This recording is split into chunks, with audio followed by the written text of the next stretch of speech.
meus alunos e minhas alunas que estão conosco no nosso curso sobre ativismo judicial aqui no programa Saber Direito, na TV Justiça. Chegamos ao nosso último encontro, chegamos à nossa quinta aula.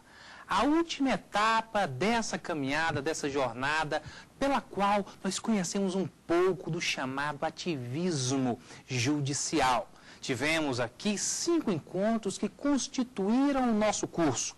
Na nossa primeira aula, falamos a respeito da evolução do movimento constitucionalista, do constitucionalismo e a evolução dos direitos fundamentais. Na nossa segunda aula, nós conversamos a respeito da chamada jurisdição constitucional. Na sequência, o terceiro encontro, a terceira aula, foi o momento de saber sobre elementos e tipos de conceito do chamado ativismo judicial. A quarta aula, a aula passada, nós falamos sobre o ativismo judicial no mundo. Experiências em vários países que garantem esse protagonismo, o protagonismo do judiciário como guardião da Constituição e grande fiador da concretização dos direitos fundamentais. Hoje nós estamos no nosso último encontro. Hoje nós estamos na nossa quinta aula e encerra aqui o nosso curso. Vamos falar hoje sobre a experiência do Supremo Tribunal Federal. Vamos falar sobre o STF e sobre a sua atuação refinada, a sua atuação corajosa, que muitas vezes é tida como uma atuação ativista, numa tentativa de traçar ou de qualificar a ação do tribunal como uma atuação que toma frente ou uma atuação que, de alguma maneira, agiganta a corte dentro de um clichê, dentro de um estereótipo que não mais condiz com o nível e a evolução do debate sobre esse tema atualmente. Então, hoje falaremos sobre o Supremo Tribunal Federal nessa nossa última aula. E vamos aqui agradecer a presença desses nossos amigos, os nossos estudantes de Direito que estão conosco ao longo do curso inteiro. Estamos aqui com a Guilmar, acadêmica de Direito, estamos aqui com Josemir e estamos com Ana Paula. Todos sejam bem-vindos a mais uma aula, a mais um encontro e aqui a gente encerra essa nossa jornada sobre ativismo judicial. Estão preparados? Sim. Tudo bem? Podemos? Podemos. Bom, gente, que alegria contar aqui com os nossos colegas. Vou deixar com você que acompanha o Saber Direito, você que acompanha o nosso curso sobre ativismo judicial, você tem acesso à TV Justiça, vou deixar com você o nosso e-mail. Entre em contato, mande a sua correspondência, o seu comentário, a sua pergunta para saberdireito@stf.jus.br. Vou repetir, saberdireito@stf.jus.br. Você também pode acessar as nossas aulas, você pode ter acesso a todo o nosso conteúdo das 5 aulas do curso completo, acessando outro endereço eletrônico, vale anotar. É o www.youtube.com/saberdireitoaula, tudo junto. Vou repetir, www.youtube.com/saberdireitoaula. Você tem acesso ao nosso curso inteiro. Bom, gente, hoje nós vamos falar sobre o Supremo Tribunal Federal dentro dessa perspectiva do que se convencionou denominar de ativismo judicial. Vamos conhecer um pouco o tribunal, vamos conhecer suas peculiaridades, vamos, de alguma forma, tentar traçar aqui um momento histórico pelo qual todos nós estamos passando. A aula de hoje, portanto, é sobre o STF. Olá, gente! Bom, o primeiro ponto que nós temos que nos focar, a primeira questão sobre a qual nós iremos nos debruçar, começa com a nossa própria Constituição Federal. De alguma forma, é necessário que nós falemos da Constituição de 1988. Temos um modelo brasileiro de constituições reativas, um histórico constitucional onde parece que cada constituição nasce para tentar uma vingança contra o modelo passado. Tivemos a Constituição do Império em 1824 e, de repente, a Constituição Republicana em 1891, que tentava, de alguma maneira, se vingar daquele período imperial. Daí em diante tivemos Constituição em 34, de repente tivemos Constituição em 37, e a Constituição de 37 tinha uma índole fortemente autoritária, estamos a falar da polaca, que de alguma forma tentava vingar a Constituição anterior. Na sequência, temos essa evolução constitucional, passando por uma Constituição de 1946, que abria novamente um horizonte democrático que nos foi tomado pela Carta de Getúlio, pela polaca. Então nós temos aqui a de 46, que tentava de alguma maneira rever, tentava refutar, tentava rejeitar o que fora feito pela carta, pela polaca, pela carta anterior. Na sequência, tem uma Constituição em 67 e uma emenda em 69, sendo que a emenda de 69 era praticamente uma nova Constituição, e uma Constituição engendrada dentro de um período de ditadura militar. Então, aqui, novamente, uma reação à Constituição Libertária de 46. Na sequência, eis que vem a Constituição de 88, que, por sua vez, tenta dar uma resposta à Constituição de 69 de forte viés antidemocrático. Veja, o nosso histórico constitucional é sempre de uma tentativa de reação, uma reação ao modelo pretérito com o qual nós desejamos romper, seja por meio de constituições autoritárias, tentando romper com o viés democrático, seja com constituições democráticas, tentando refutar o ideal autoritário. Nesse cenário, onde entra a Constituição de 88? Uma Constituição fortemente democrática. Tivemos na Constituição de 88, dentro daquele ideal do grande Ferdinand Lassalle, dos fatores reais de poder, os grupos que de alguma forma legitimam a existência da Constituição Federal, tivemos a participação de inúmeros grupos. A Constituição, na Constituinte, no plenário, e o registro é da ministra Carmen Lúcia Antunes Rocha, é de que a Constituição nós tínhamos o latifundiário e o trabalhador rural. Nós tínhamos na Constituinte o banqueiro e o bancário. Nós tínhamos na Constituinte o grande patrão e o sindicalizado. Nós tínhamos na Constituinte atores que ora se envolviam para questões militares, e tivemos uma grande participação civil. Tivemos na Constituição o respeito, por exemplo, aos nossos índios. Estamos falando dos quilombolas. Tivemos aqui um rompimento com distinções de sexo, distinções de qualquer natureza, distinções de raça.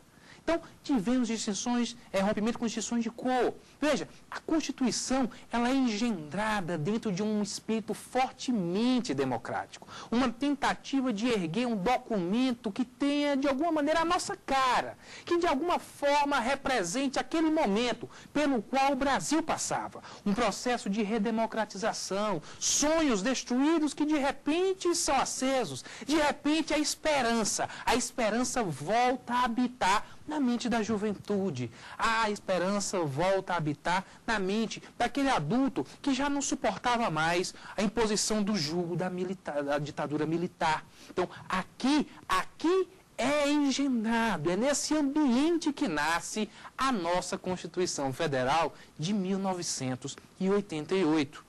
Dentro dessa perspectiva, nós temos uma Constituição fortemente garantista, uma Constituição fortemente libertária. Basta que nós consultemos o artigo 5º da nossa Carta. São mais de 70 incisos,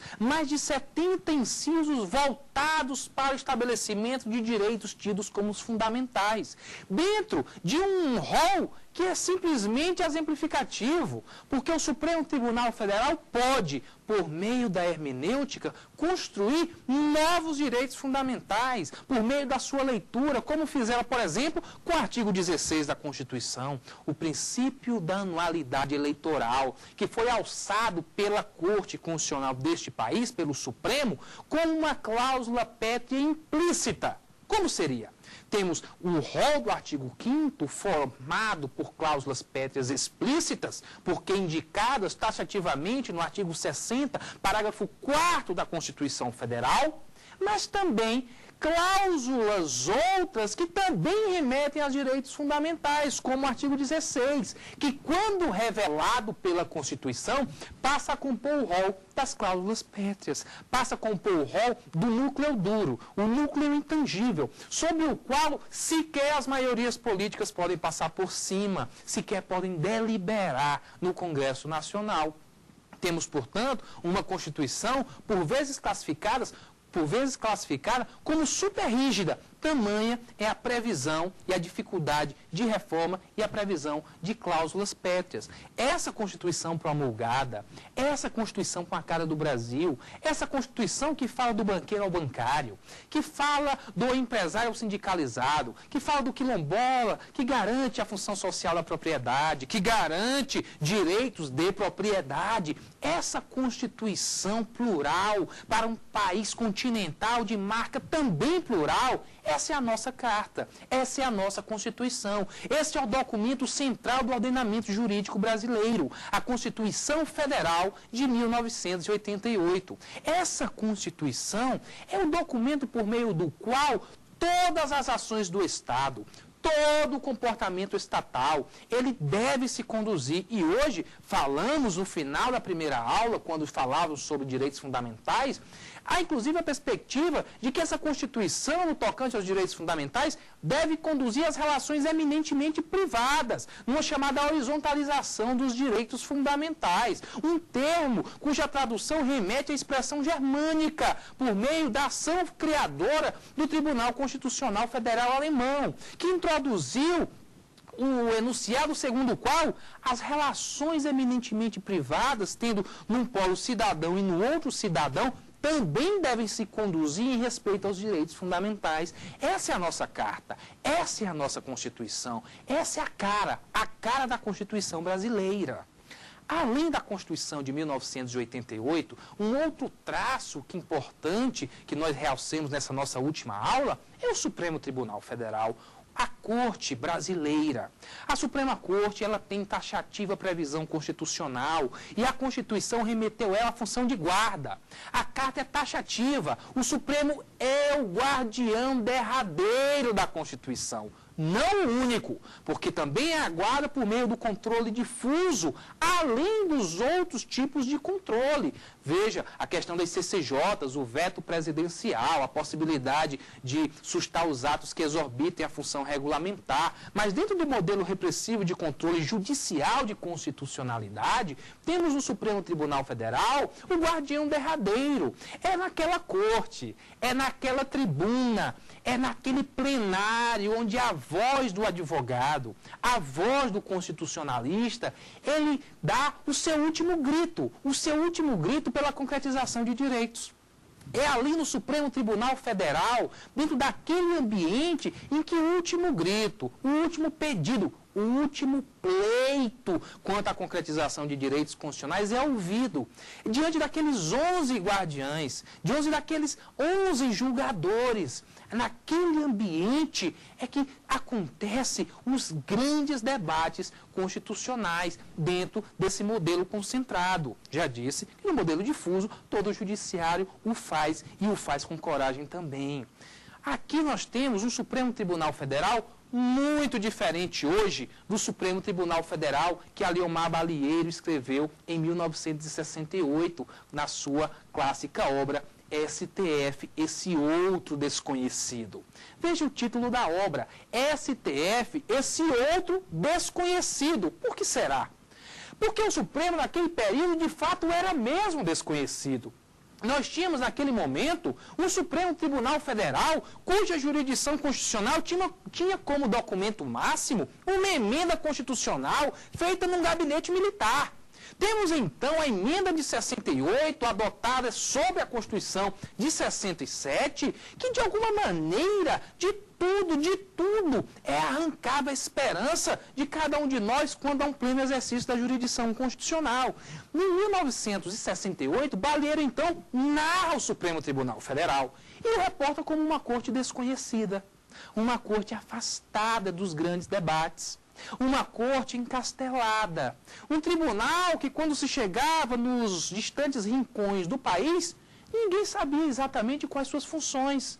Era uma corte de ouvir falar, era uma corte distante, era uma corte que não ingressava na sala de Estado brasileiro, que não falava a língua do nosso povo, que não falava a língua da nossa gente. Esse era o Supremo Tribunal Federal de 1968, na língua de Balieiro, que o chamava de grande desconhecido. E como será o tribunal hoje? Como será o tribunal nesse início de século XXI? Que Supremo nós temos, que estrutura nós temos, que mudanças foram verificadas? É chegada a hora de conhecer não o Supremo de ontem, não o Supremo do passado, não o Supremo guiado por uma Constituição autoritária, um Supremo livre, um Supremo independente, um Supremo corajoso, um Supremo que não receia exercer o seu papel de guardião da nossa carta. Vamos falar agora do nosso STF, do STF do século XXI.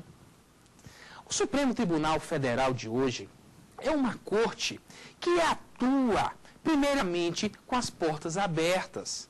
Isso é muito importante dentro dessa perspectiva, Josemir, que você me indagara na aula número 4 sobre a confiança que deve existir entre corte e cidadão. Muito importante porque quando você chega na Corte Constitucional Italiana, você não tem acesso às manifestações, você não tem acesso aos debates, você não participa da discussão no plenário, o jornalista não ingressa para transmitir a sessão ao vivo. Não há esse modelo dentro de uma Corte Constitucional em regra. Quando você se dirige para a Suprema Corte dos Estados Unidos, não há transmissão ao vivo da sessão, não há televisionamento, a sociedade não acompanha ao vivo e a cores, sem edições, a atuação da Corte Constitucional. As inquirições são feitas com a presença dos advogados e das pessoas que de alguma forma têm interesse no assunto, e depois a Corte fecha as portas. A Corte se esconde. A decisão é tomada a portas fechadas, num diálogo institucional que não é público. Como acontece no nosso Supremo. Um Supremo que tem inspirado outros países a conhecer a nossa jurisdição constitucional. Não raramente o Supremo Tribunal Federal recebe magistrados de outras cortes, vale o exemplo do ministro, chamo de ministro apesar do título da tradução exata ser juiz, do ministro da Suprema Corte norte-americana, Antônio Scalia, que esteve no subsolo da Suprema Corte brasileira conhecendo os estúdios da TV Justiça e se mostrara impressionado com o que vira ali. O que nós temos? Nós temos um Supremo Tribunal Federal de portas abertas. Um Supremo Tribunal Federal que transmite sua sessão ao vivo, as sessões da quarta-feira e as sessões da quinta-feira de plenário, fazendo com que, por meio das lentes da TV Justiça, todos os brasileiros recebam o debate constitucional em suas casas, em sua sala de estar, em seus quartos. Nós temos também a Rádio Justiça, que arrasta os debates constitucionais para os rincões mais distantes, para aquelas localizações onde sequer a TV chega, mas o rádio chega como um importante instrumento de comunicação. Nós temos um site do Supremo Tribunal Federal cujo acesso é liberado, onde você pode ter acesso aos acórdãos, ao informativo, imagem de ministros, notícias e até o plenário virtual, onde você acompanha o julgamento a respeito do reconhecimento ou não de repercussão geral de recursos extraordinários. Nós temos nesse Supremo Tribunal Federal a presença do amicus curiae, o amigo da corte, aquele ente plural, a organização, associação, sindicato, grupo de estudos, instituto de pesquisa, que de alguma maneira tem interesse em participar do processo de hermenêutica constitucional, de participar da interpretação da nossa Constituição. E o amicus curiae, então, ele se dirige ao tribunal, sobe na tribuna e durante 15 minutos participa da construção desse processo decisório, dentro de uma democracia reputada por filósofos modernos. Estamos aqui a falar de John Rawls sobre uma arena pública, um espaço público dentro de uma democracia deliberativa, onde decisões são tomadas se valendo de argumentos racionais, cuja fundamentação é exposta ao escrutínio público, para que de alguma forma rejeite, ataque, critique ou acate, aceite, enalteça. Veja, estamos num novo modelo democrático, uma democracia cujos reflexos em nada se distancia do acesso público, do acesso aos cidadãos. O parlamento funciona e funciona plenamente, inclusive havendo um diálogo salutar entre Judiciário Supremo e entre corpo legislativo. Basta que lembremos o Pacto Republicano, um pacto por meio do qual Judiciário e Legislativo envidam esforços na aprovação de temas sensíveis à temática judicial.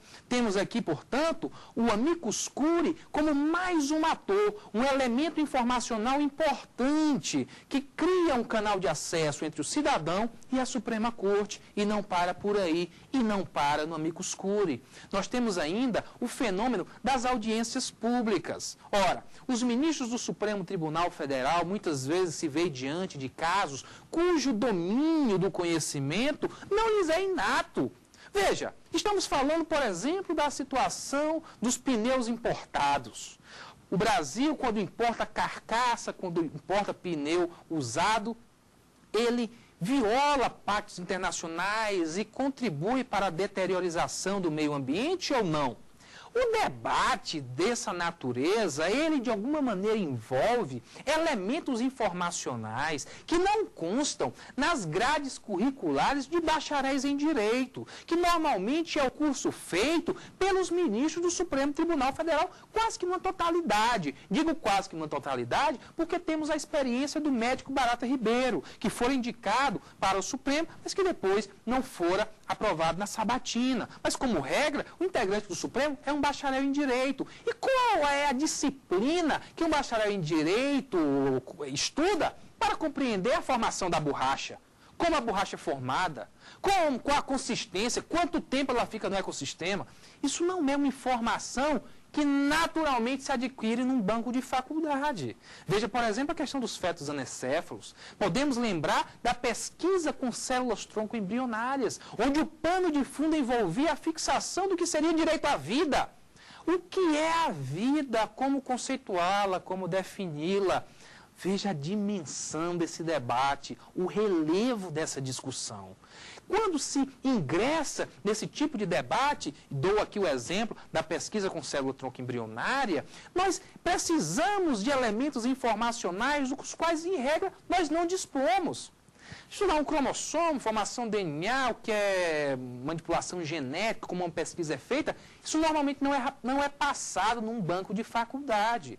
Mas mesmo assim, o ministro tem que decidir.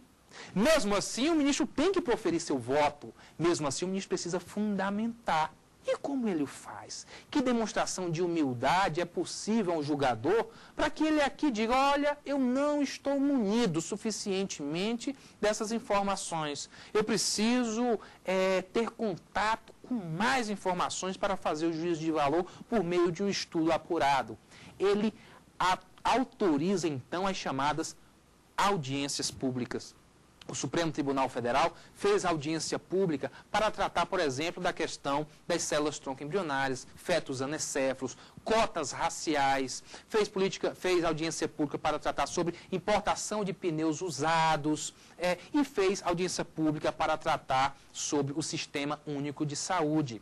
São momentos em que os julgadores, presidente, relator e demais ministros param 1, 2, 3 dias, escancaram as portas dos tribunais, do Tribunal do Supremo, e recebem autoridades da área, que agregam informações múltiplas, variadas, sob prismas diferenciados. Então o ministro vai ouvir o pesquisador, o ministro vai ouvir o estudioso, o ministro vai ouvir o estatístico, o ministro vai ouvir o contador, o ministro vai ouvir aqui a pessoa que tem uma vida dedicada à pesquisa no banco de uma universidade, o ministro vai ouvir o geneticista, o ministro vai ouvir o médico, o ministro vai ouvir o biólogo, o ministro vai ouvir o ambientalista. Veja, o ministro aqui, o julgador, quem vai proferir a decisão, ele se reveste de uma humildade a partir do momento que ele diz, eu não sei tudo, eu de fato sou sábio porque é requisito constitucional para meu ingresso,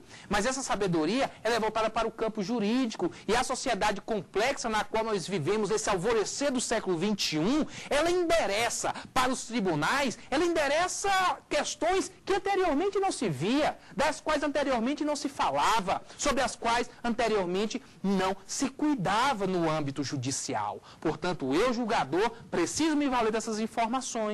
E me valendo dessas informações, eu consigo promover um julgamento que contemple um número maior de elementos informacionais. Temos aqui, portanto, a figura da audiência pública. Ora, se nós formos então rememorar a trajetória de Baleiro a hoje, de Baleiro em 68, com a obra STF, esse outro desconhecido, ao Supremo do século XXI, desse alvorecer de século, o que nós temos?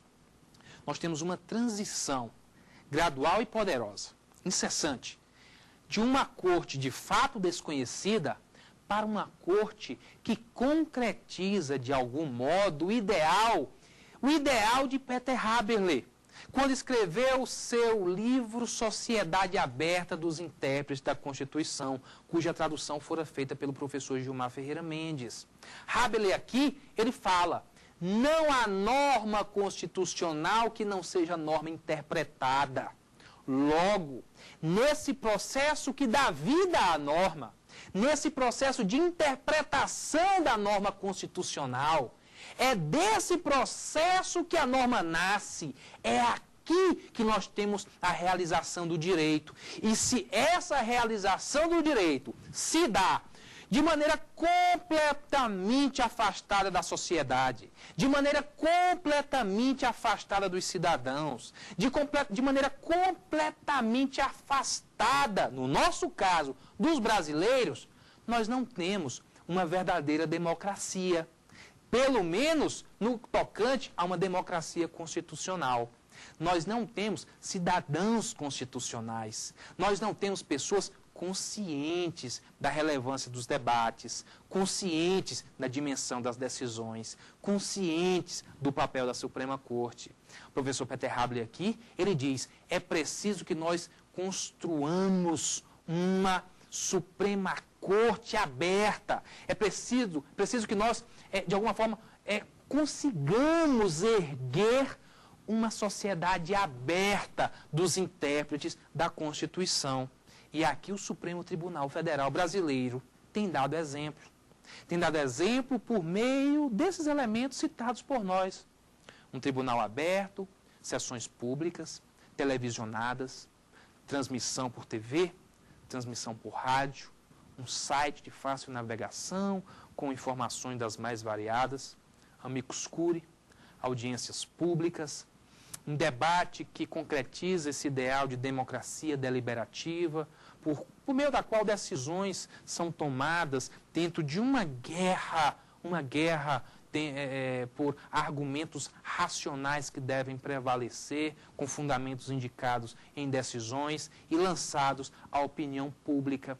A crítica literária pode fazer o seu papel, criticando, indicando, questionando a atuação da corte, e é bom que o faça. É bom que o faça porque isso é uma contribuição a esse modelo aberto. Os professores, os estudantes, meu período de estudante, se me indagassem acerca da composição do Supremo Tribunal Federal, eu não saberia informar ninguém.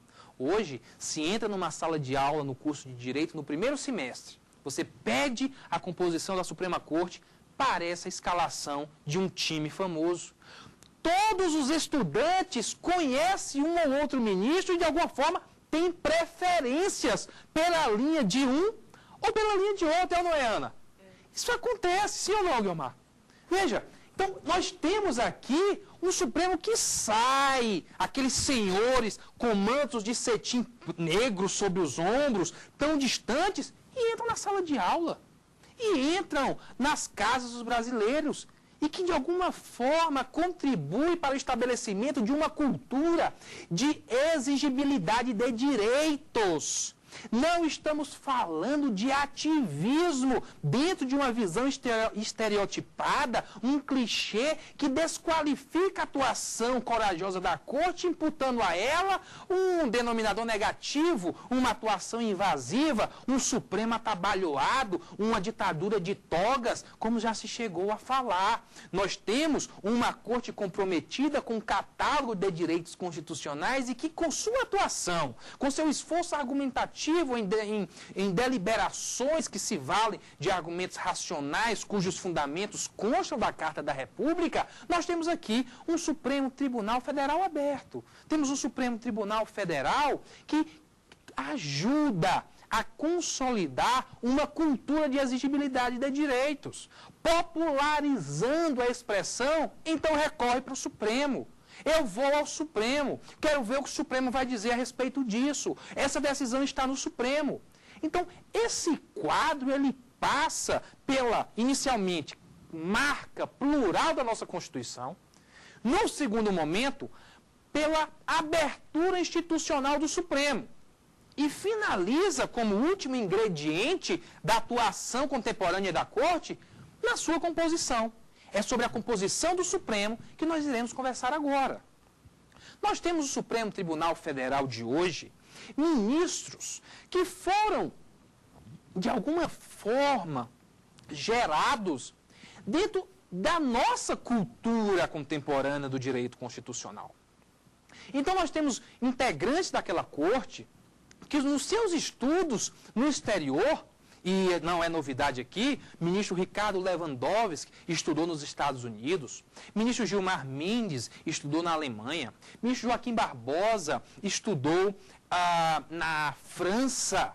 Nós temos aqui esses ministros que, quando de repente se deparam com o exercício da jurisdição constitucional em outros países, nos seus estudos, eles começam a compreender a importância da consolidação do Estado constitucional e também compreendem o patamar atual de compromisso da jurisdição constitucional com a defesa dos direitos fundamentais. Um compromisso corajoso, arrojado, destemido, sobre o qual não é possível pairar qualquer medo, qualquer reticência, qualquer titubeio. Não, a Corte deve mesmo marchar em relação à concretização dos direitos fundamentais. Esses ministros que hoje ocupam o tribunal foram gestados, de certo modo, dentro dessa perspectiva. Eles tiveram contato com essas teorias. Acabo de falar de Rabelais. E quem fizer a tradução de sua obra? O ministro Gilmar Mendes. Temos aqui a questão das ações afirmativas, um tema palpitante entregue ao Supremo Tribunal Federal por meio das ações das chamadas políticas das cotas. Quem fizer a tradução desse material para o Brasil e escrever a respeito disso? Ministro Joaquim Barbosa. Temos temáticas como direitos sociais, onde Carlos Brito e Carmen Lúcia, desde cedo, teorizavam a respeito disso. Temos, portanto, na nossa última aula, na quarta aula, nós falamos sobre as decisões aditivas proferidas pela Corte da Itália. A Corte da Itália, a doutrina italiana, é sempre referenciada pelo presidente atual do Supremo, o ministro César Peluso. E temos ainda a simpatia do ministro Celso de Mello com a teoria da igualdade e da liberdade norte-americana. Temos a atuação do ministro Luiz Fux dentro do chamado novo processualismo e desse neoconstitucionalismo. Temos o ministro Dias Toffoli, um ministro jovem que está na Suprema Corte e que foi, quando estudara no Largo de São Francisco, na Universidade, na USP, Universidade de São Paulo, tiveram contato com as nossas ideias que contemplam esse início de século. Então nós temos um Supremo Tribunal Federal formado por magistrados corajosos. Veja a postura destemida, destacada pelo ministro Marco Aurélio. Então nós temos aqui uma nova composição do tribunal gestada dentro da nossa realidade constitucional. Então, não se faz mais a leitura da Constituição de 88 com os olhos na polaca. Não se faz mais a leitura da Constituição de 88 com os olhos na emenda de 69. Se faz a leitura da Constituição de 88 com os olhos no amanhã, com os olhos no porvir, com os olhos no que teremos para as futuras gerações. Daí esse conjunto de fatos Constituição plural, Corte Constitucional aberta, sociedade aberta dos intérpretes, uma composição de julgadores, um corpo de julgadores que tem o seu pensamento construído já com os olhos na Constituição de 88 e com os olhos no horizonte promissor que está pela frente. Nesse ambiente é que se desenha o novo Supremo Tribunal Federal. É que se desenha o nosso Supremo Tribunal Federal. E aqui nós rememoramos que debate? Rememoramos o debate procedimentalistas versus substancialistas. Tínhamos nos procedimentalistas, encarnado teoricamente por John Hartley, tínhamos aqui uma visão que a jurisdição constitucional deveria simplesmente manter abertos os canais democráticos. Deveríamos manter abertos aqui, de certa forma, o acesso dos cidadãos aos instrumentos da democracia. O tribunal não deveria ingressar na substância. O tribunal não deveria ingressar no conteúdo normativo lançado na Constituição. Ele não deveria desenvolver conceitos constitucionais. Ele não deveria preencher campos semânticos abertos. Tudo isso era papel do legislativo. Tudo isso era papel do corpo legislativo. A Corte Constitucional não ingressava nessa discussão. Teoria procedimentalista. Simplesmente vamos assegurar os procedimentos inerentes à democracia. Noutra perspectiva, estamos com os substancialistas. Esses substancialistas, vale lembrar novamente a menção de Dworkin, temos aqui neles uma visão diferenciada. Uma visão segundo a qual a jurisdição constitucional ela pode ingressar na substância. Ela pode ingressar no conteúdo. Ela deve concretizar direitos constitucionais de nomenclatura aberta.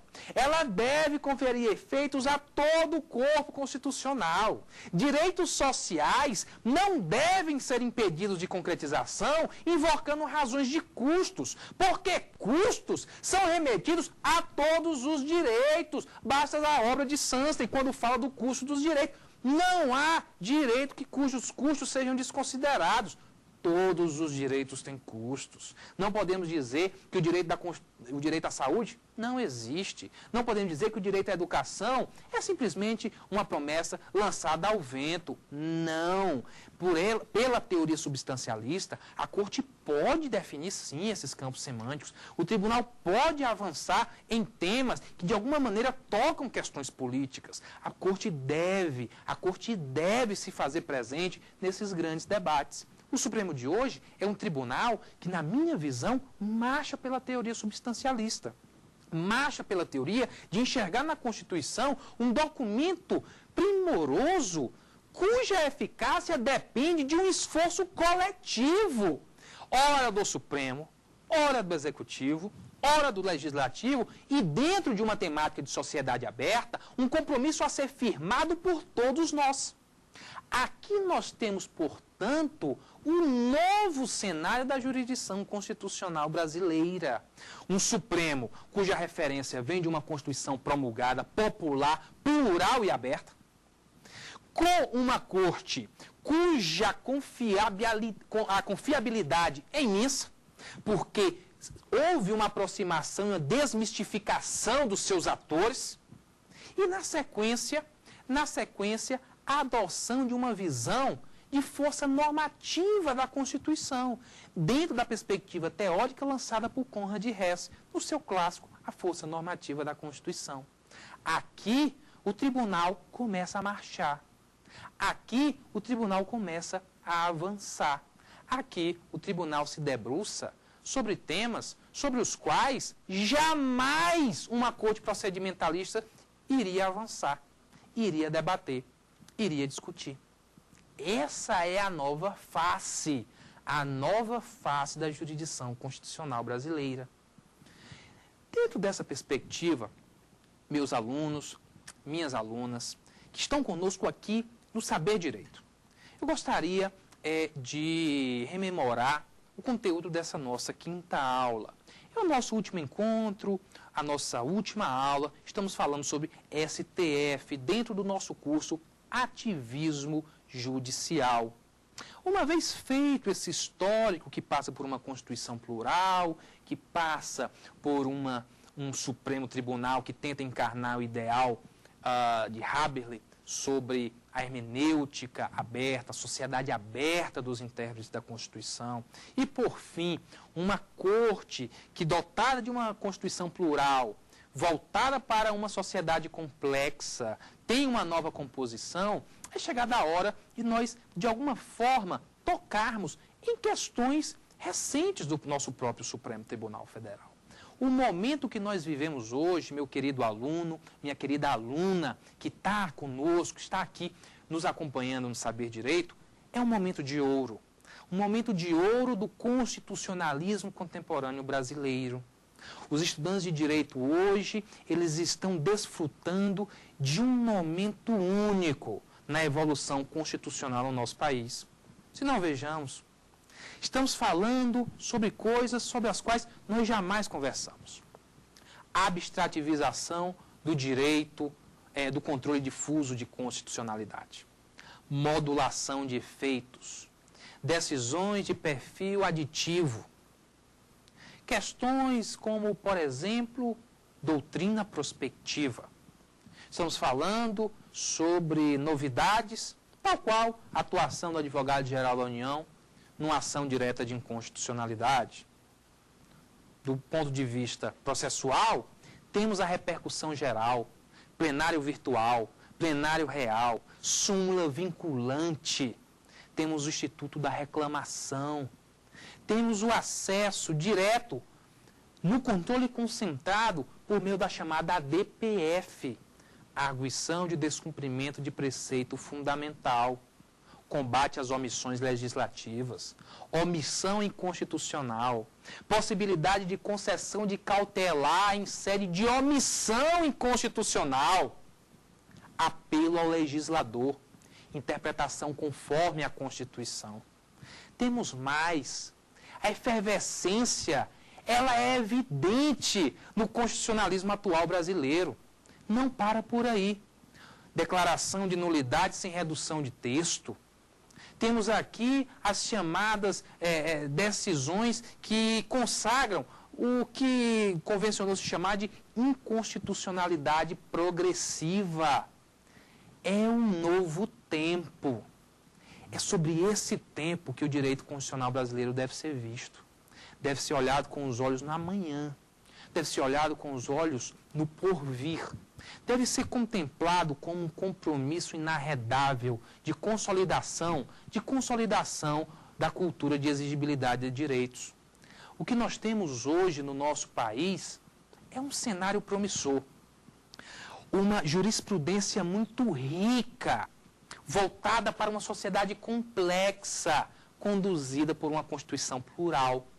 Daí, temas outrora afastados do debate constitucional, nas palavras do ministro Eros, atravessam a Praça dos Três Poderes e, de fato, terminam sendo resolvidos no Supremo Tribunal Federal. Veja o caso da reserva indígena Raposa Serra do Sol. Um conflito sensível, delicado entre arrozeiros e índios, cuja resposta derradeira fora dada pelo Supremo Tribunal Federal. Aqui, Josemir, me recordando da sua pergunta na aula de número 4 a respeito da garantia de cumprimento da decisão do Supremo, se recorda do questionamento? Esse é mais um exemplo. O caso Raposa Serra do Sol se tratava de um conflito delicado. Havia receio de alguma forma de conflito armado. Os ministros então pegam um avião e se dirigem à Raposa Serra do Sol. E lá encontram um clima muito tenso. O Supremo profere uma decisão questionável e criticada por uma grande parcela da teoria constitucional e da crítica literária, reputando que aquela decisão avançara nesse ideal de legislador positivo. De repente vem o cumprimento da decisão e o Supremo consegue dar cumprimento à sua decisão. O caso da garotinha Lina Brown, o caso da segregação racial, 20 anos para conseguir dar cumprimento à decisão nos 50 estados. Vem o caso da Raposa Serra do Sol e é cumprido de maneira quase imediata. Além do caso da reserva indígena Raposa Serra do Sol, podemos falar sobre a questão e nesse dia, nesse julgamento, inclusive, tivemos a sustentação oral na tribuna do Supremo de uma advogada, a primeira advogada índia do Brasil, que tomou a tribuna daquela corte e ali é o ambiente onde o coração do constitucionalista acelera. Ali, aquela índia, com tinta na face, faz a sua defesa. Faz a defesa do caso Raposa Serra do Sol. Num momento realmente simbólico, dentro dessa ideia de sociedade aberta dos intérpretes da Constituição. Então, o Supremo Tribunal Federal, na sequência, ele vem com o quê? Com decisões de toda ordem. Fetos anecéfalos, Supremo Tribunal Federal. Estamos falando também sobre pesquisas com células-tronco embrionárias, direito à vida, Supremo Tribunal Federal. Estamos falando sobre medidas provisórias, ingressar na questão do requisito de relevância e urgência, que era um dogma, um mantra sustentado, que o judiciário não podia ingressar nisso. Vem o Supremo e declara a inconstitucionalidade de medidas provisórias que abriam exageradamente créditos extraordinários, criando praticamente um orçamento paralelo. O Supremo Tribunal Federal que declara a omissão inconstitucional e oficia ao Legislativo para que se empenhe em sanar aquela omissão. Dentro, inclusive, de uma postura conhecida do Tribunal Constitucional Federal Alemão, na sua chamada decisões com apelo ao legislador. É um apelo, um pedido. Temos, além disso, questões sensíveis que passaram pela tribuna do Supremo Tribunal Federal. Veja o caso Cesare Battisti. Mobilizou todo o país. Estava na Itália no período, um país parado para apreciar o resultado dessa decisão de forte impacto internacional. E a Guiomar nos falava exatamente sobre essa perspectiva internacional da jurisdição constitucional. Temos, além dessas questões do caso Cesare Battisti, temos muitos outros. Recentemente, lá estava o tribunal a tratar sobre a ficha limpa. Uma lei aprovada praticamente pela maioria absoluta inteira do Congresso Nacional, sem um voto contrário, que resultou de um forte movimento reputado popular.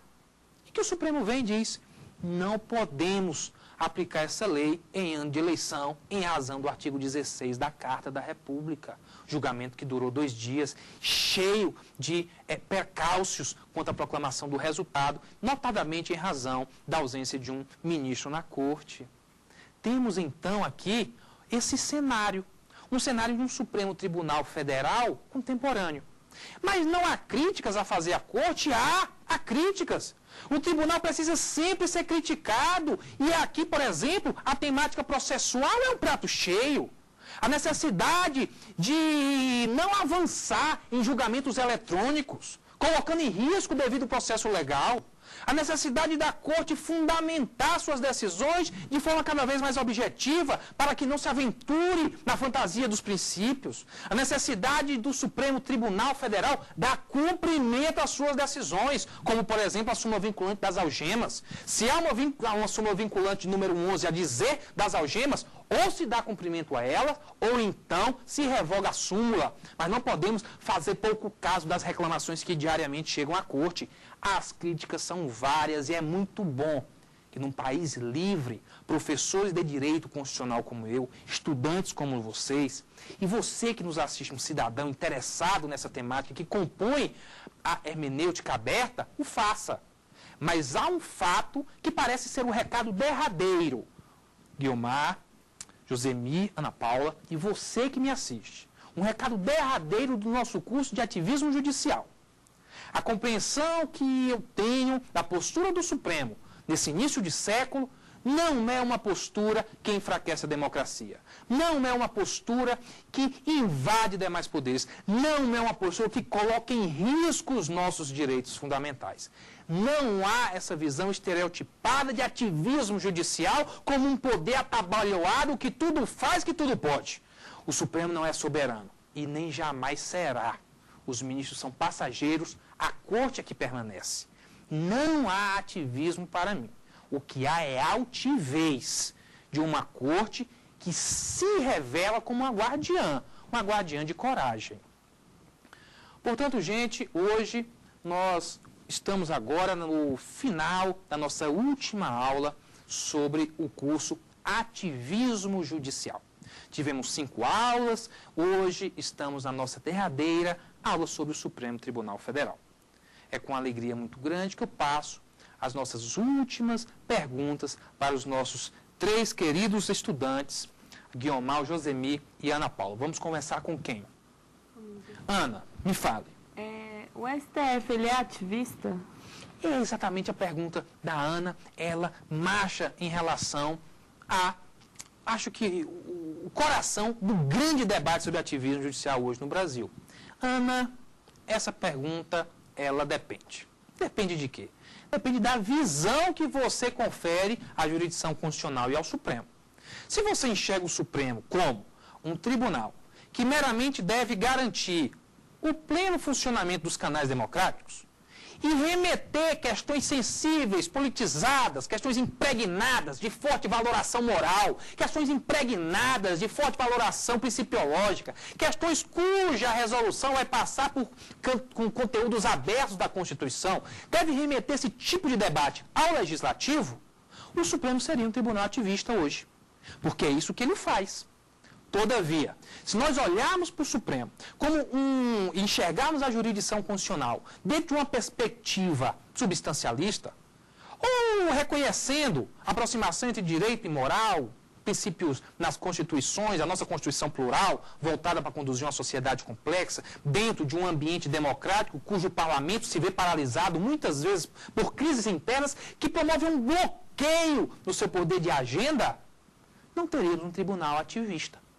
Teríamos um tribunal que se comporta como um guardião da Constituição. E que pode, isso é verdade, Ana, aqui e acolá, não fundamentar sua decisão com critérios tão objetivos como deveria ser, caso nossa Constituição fosse composta só por regras. Mas ela não é. Ela também tem princípios. E o tribunal, ele aqui e acolá, faz a leitura desses princípios, compondo a ratio decidente de suas decisões. Depende da sua visão. Tudo bem? Vamos agora com a Guiomar. Guiomar, última aula, última pergunta. O ativismo do STF, ele fere a nossa democracia? É um dos grandes pontos, um dos grandes questionamentos, né? Essa postura, esse protagonismo, ele enfraquece ou ele enaltece a democracia? Eu vou lhe dar aqui 2 perspectivas. Nós temos, por exemplo, em Yale, nos Estados Unidos, o professor Bruce Ackerman. O professor Bruce Ackerman, ele fala que essa atuação enfraquece. Porque essa atuação desestimula a sociedade a levar suas pretensões para um local onde realmente ela deveria levar, que é o legislativo. Como ela está sendo amparada pelo judiciário, e muitas vezes ela o faz por meio de um defensor público, com um processo judicial, cuja resposta de alguma forma virá, e ela pode fazer de forma solitária, ela não precisa se mobilizar como precisaria no legislativo, aí, aqui, ela tende a ir para o judiciário. Todavia, quando ela faz isso, ela esquece o legislativo e aumenta o fosso entre o corpo legislativo, o representante e o representado. Por outro lado, se nós formos olhar outros teóricos que se voltam para a Constituição, marcadamente aqueles mencionados no que eu chamei neoconstitucionalismo, eles vão compreender essa atuação da Corte como sendo meramente uma atuação que introduz aquele grupo que foi rejeitado do processo político de volta para ele. Então, quando eu defiro o acesso a medicamentos gratuitos pelo Sistema Único de Saúde, cuja previsão na lista não ocorre, o que eu estou fazendo é impondo que o Poder Executivo olhe aquele cidadão desassistido e, na elaboração futura da lista, perceba o termômetro social do desamparo e o inclua. Eu devolvo para o processo decisório aquele sujeito que foi dele retirado. Temos aqui, portanto, do jeito do questionamento da Ana, uma dupla perspectiva. Dentro de um viés, seria antidemocrático, falei aqui de Bruce Ackerman, de Yale, que acharia isso. E temos uma segunda perspectiva, alguém que ia dizer, não estamos falando de nenhum tipo de enfraquecimento democrático. Pelo contrário, estamos aqui consagrando um ideal de democracia constitucional. Tudo bem? Josemir, eu fecho com você. Se eu me permitir, eu tenho, na verdade, dois questionamentos, que um é meio que complemento do outro. É claro que esse posicionamento do nosso Supremo de abrir o Supremo para a população, como toda através da TV, do rádio, da internet, traz, assim, um acesso mais sério e fácil ao Supremo Tribunal Federal. Muito bem. Inclusive dos processos. Inclusive dos processos que chegam, às vezes, da vara comum, através de recursos, chegam até o Supremo Tribunal Federal. Daí aquele jargão que a gente tem escutado recentemente de que tudo chega ao Congresso, tudo chega ao Supremo, na verdade. Então, assim, se há uma forma de delimitar a matéria que o Supremo pode tratar, se isso seria constitucional, por exemplo, porque o Supremo ele é guardião da Constituição, como já foi dito durante a aula. Perfeito. Okay. Se há essa capacidade de delimitar a matéria que o Supremo pode tratar, e aí eu venho da o segundo questionamento. Esse posicionamento do Supremo de ousar, de analisar as questões muito atribuladas, politizadas de valores, com certeza é um grande passo que a gente está dando. E eu acho que até essa segunda pergunta não tem muito uma resposta assim, é isso ou é aquilo. E que se o Supremo começar a usar demais, se começar a avançar demais, se começar a, de certa forma, destruir o poder dos outros dois... do Executivo e Legislativo. Do Executivo e Legislativo. Perfeito. Muito bem. Muito oportuna essa derradeira pergunta do Josemir. Nós temos então aqui, inicialmente, há uma maneira de delimitar o que chega ao Supremo? Isso já foi feito. Estamos falando, por exemplo, da repercussão geral, o meio pelo qual o recurso extraordinário só chega à Suprema Corte agora quando a tese nele versada transcender os interesses das partes, dentro de pelo menos 4 perspectivas, uma delas social, econômica, jurídica ou política. Aqui já há um delimitador de acesso ao Supremo Tribunal Federal. E nessa segunda perspectiva, o receio, a reticência de, tudo bem, por hora está muito bem, mas e se ele continuar? E se ele avançar demais? E se ele passar dali? E se ele anular os outros poderes? O que será de nós? Aqui eu me valho de uma pequena frase do professor Luiz Roberto Barroso, muito interessante. Ele diz, o ativismo judicial é como colesterol, tem do bom e tem do ruim. Então, por hora, é verdade que nós estamos devidamente contemplados. Ninguém vai aqui criticar a concretização de direitos fundamentais. Mas a partir do momento que o tribunal passa da linha, que o tribunal vai além, que o tribunal queima etapas, o tribunal é submetido à crítica pública. Não só de professor, não só de um professor em sala de aula. Os ministros, todos eles estão conduzidos sob um critério que pode ser levado ao Congresso por meio da representação por impeachment. Nós temos hipóteses. E essa representação é popular. Nós temos aqui também uma reação do Congresso, Josemir. Nós temos, por exemplo, o caso em que o Supremo, de repente, chega e fala, muda a assunção da vaga dos suplentes em relação à coligação ou partido. E a Câmara dos Deputados não aceita a decisão. E não dá cumprimento à decisão. E continua empossando aqueles que historicamente foram empossados. Vem na sua pergunta, quando não cumpre o que fazer? O Supremo não tem o que fazer. O tribunal, então, dá um passo atrás e reformula sua decisão. Então, sempre que há um avanço em demasia, sempre que há uma tentativa de anular, os outros poderes não enxergam isso silenciados, calados, ajoelhados. Eles reagem imediatamente. E aqui nós temos o famoso check and balance. Tudo bem? Ok, gente, nós finalizamos, portanto, a nossa última aula falando sobre o Supremo Tribunal Federal, nessa quinta aula que compôs o curso completo Ativismo Judicial. Foi uma alegria contar com a sua audiência, contar com a presença dos meus 3 estimados alunos e espero poder também contar com sua audiência acompanhando o programa no YouTube. Deixo com vocês, portanto, 2 endereços. O primeiro endereço de e-mail, que você pode se corresponder com o programa, falando do professor Saltorinho no curso Ativismo Judicial. saberdireito@stf.jus.br. saberdireito@stf.jus.br. E o endereço eletrônico www.youtube.com/ Saber Direito Aula, www.youtube.com/Saber Direito Aula. Hoje foi o nosso último encontro, foi uma alegria aceitar esse convite da TV Justiça, da produção do programa Saber Direito e compor o quadro de professores a falar de um tema tão interessante que é o ativismo judicial. Deixo aqui o meu abraço a todos, deixo aqui a minha alegria, espero encontrar vocês em outra oportunidade. A todos vocês, de fato, recebo o meu muito obrigado.